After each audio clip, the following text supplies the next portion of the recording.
Nakikita nyo ba yan?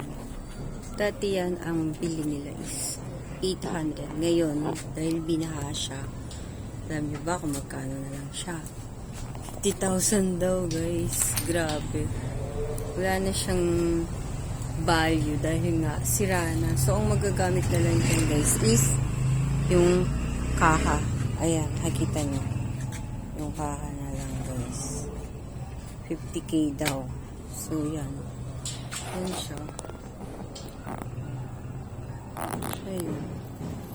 50k na lang daw yan, sabi. Ano sasabi niya, guys? Diba? Diba? 50k na lang daw yan, guys.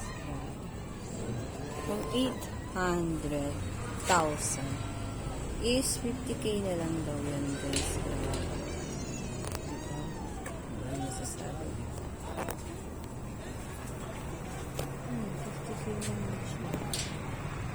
Ano siya kamura naman, guys. Mura na. Kasi, ano pa ba yun?